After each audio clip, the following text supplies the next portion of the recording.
तर पुढची बातमी देखील महत्त्वाची आणि मोठी बातमी आहे। नाशिकमध्ये कॅबिनेट मंत्री एकनाथ शिंदेंच्या सुरक्षा रक्षकावर दादागिरी केल्याचा आरोप आहे आणि फक्त दादागिरीच नाही तर टोल नाक्याचं फाटक लवकर उघडलं नाही म्हणून टोल नाक्याच्या कर्मचाऱ्यावरती हल्ला केल्याचा देखील आरोप आहे। या मारहाणीमध्ये टोल नाक्याची काच अचानक फुटली, कर्मचाऱ्याच्या नाकाला लागली आणि गंभीर जखम झाली। घोटी टोल नाक्यावरचा हा संपूर्ण प्रकार। संदीप धोंडगे हा कर्मचारी यामध्ये जखमी झालाय। मध्यरात्रीची ही घटना।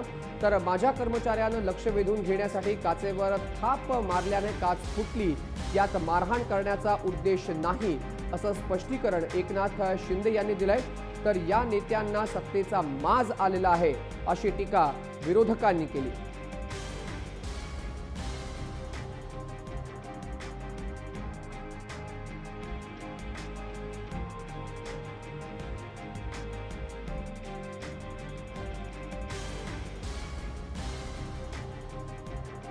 प्रकार जो होता तो दुर्दैवी प्रकार आहे आणि आज जी बातमी प्रसिद्ध झाली आहे त्याच्यामध्ये वस्तुस्थिती नाही। कर्मचाऱ्यांनी मला सांगितल्याप्रमाणे त्या ठिकाणी त्याचं लक्ष वेधून घेण्यासाठी काचेवर थाप मारली आणि त्यामुळेच ती काच फुटली। काच फुटल्यामुळे ती काच उडून त्याला दुखापत झालेली आहे। त्याला कुठल्याही परिस्थितीमध्ये मारहाण करण्याच्या उद्देशाने जाणीवपूर्वक अशा प्रकारचं कृत्य केलेलं नाही असं कर्मचाऱ्यांनी सांगितलं।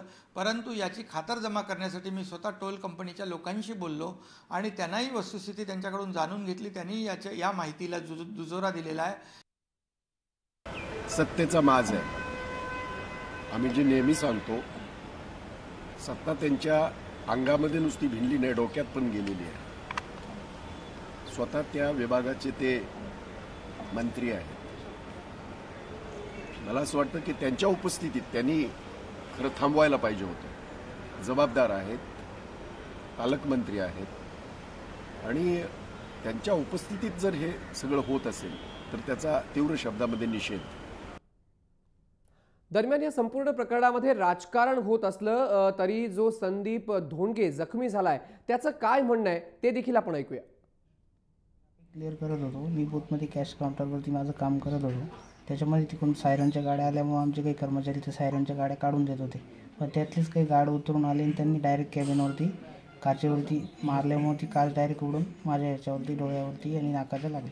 ते आम्हाला नंतर कळतं का एकनाथ सायरनच्या गाड्या होत्या।